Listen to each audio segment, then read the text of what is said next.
नमस्कार, आप देख रहे हैं एसपीटी न्यूज और मैं हूं आपके साथ आभा। नगर परिषद की जड़ों में बसा है भ्रष्टाचार। चाणक्य कार्यकाल में एसीबी की दूसरी बड़ी कार्यवाही। श्रीगंगानगर में सफाई निरीक्षक सुमित फुटेला का 10,000 रुपए रिश्वत लेते रंगे हाथों पकड़े जाना नगर परिषद में भ्रष्टाचार का एक नया उदाहरण है। भ्रष्टाचार कई सालों से नगर परिषद की जड़ों में बसा है। गाहे बगाहे इस भ्रष्टाचार को लेकर नगर परिषद प्रशासन पर खुलकर आरोप भी लगते रहे हैं।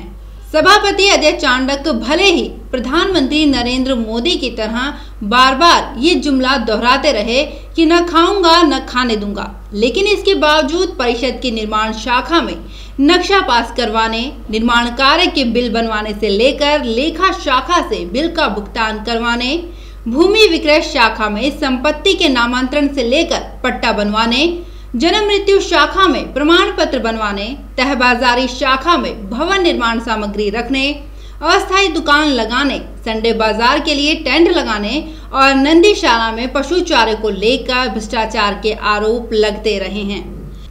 ऐसे आरोपों के बीच 16 मई 2016 को भी भ्रष्टाचार निरोधक ब्यूरो ने रिश्वत लेते एक महिला पार्षद, उसके पति और निर्माण शाखा के 2 अभियंताओं को रंगे हाथों दबोचा था। करीब 2 साल तक ये मामला सुर्खियों में रहा। इसके बाद में नगर परिषद में काबिज वर्तमान बोर्ड ने इस मामले में अभियोजन स्वीकृति नहीं देने का प्रस्ताव पास कर रिश्वत के आरोपियों को शह दी। वहीं नगर परिषद में फैले भ्रष्टाचार पर भी एक तरह से मुहर लगा दी। ऐसा ही एक मामला सुमित फुटेला से जुड़ा है।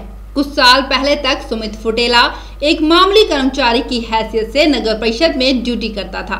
बाद में परिषद के मुख्य अफसरों की शय पर वसूली का ऐसा खेल शुरू हुआ जिसका अंत तक रोज एसीबी की कार्यवाही के साथ हुआ। हालांकि इस कार्यवाही का असर परिषद के अन्य अधिकारियों और कर्मचारियों पर दिखाई देगा, ऐसा लगता नहीं है। यदि नगर परिषद के अधिकारियों और कर्मचारियों को भ्रष्टाचार निरोधक ब्यूरो का डर होता तो यहाँ साल 2002 के उस दिन के बाद ही अवैध वसूली और रिश्वत लेने पर रोक लग जाती, जब एसीबी की टीम ने छापा मारकर रिश्वत लेने के आरोप में एक कर्मचारी को दबोचने का प्रयास किया था और एसीबी के आने की भनक लगने के कारण ये कर्मचारी परिषद परिसर की पिछली दीवार फांदकर रेलवे लाइन पार भागने के कारण कार्यवाही से बच गया था। एक ठेकेदार रिंकू की ओर से नगर परिषद के लिए किए गए निर्माण कार्यों के बिलों के भुगतान की एवज में कमीशन मांगे जाने की शिकायत के बाद 16 मई 2016 को भ्रष्टाचार निरोधक ब्यूरो ने जो कार्यवाही की थी, इस कार्यवाही के बाद नगर परिषद में भ्रष्टाचार पर तो रोक नहीं लगी, उल्टे एसीबी में शिकायत करने वाले ठेकेदार को टॉर्चर करने का ऐसा खेल शुरू हुआ कि इस ठेकेदार को आज तक नगर परिषद से बकाया एसटी का भुगतान तक नहीं मिल पाया है। जिन बिलों का भुगतान ठेकेदार को किया गया वो भी ब्यूरो के बीकानेर स्थित मुख्यालय के दबाव में नगर परिषद को करना पड़ा। इतना ही नहीं, इस ठेकेदार को अधिकारियों ने इतना परेशान किया कि बीते 3 सालों के दौरान ये ठेकेदार नगर परिषद में काम ही नहीं कर पाया।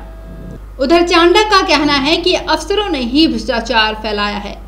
नगर परिषद में फैले भ्रष्टाचार के लिए सभापति अजय चांडक सीधे तौर पर बीते सालों के दौरान आयुक्त के पद पर रहे अधिकारियों को दोषी ठहरा रहे हैं। सुमित फुटेला के रिश्वत लेते पकड़े जाने के बाद नगर परिषद में चल रहे भ्रष्टाचार के खेल के बारे में पूछे जाने पर सभापति ने कहा कि फुटेला का पकड़ा जाना नगर परिषद पर एक बड़ा कलंक है। नगर परिषद में रहे अफसरों पर सभापति ने फुटेला के जरिए अपनी निजी जरूरतें पूरी करने के आरोप भी लगाए हैं। तो अपने आसपास की और भी नई ताजा खबरों से अपडेट रहने के लिए सब्सक्राइब कीजिए एसपीटी न्यूज और बने रहिए हमारे साथ। अगर आप भी अपने आसपास की छोटी बड़ी और महत्वपूर्ण खबरों से अपडेट रहना चाहते हैं तो सब्सक्राइब कीजिए हमारे चैनल एसपीटी न्यूज को और प्रेस कीजिए बेल आइकन पर।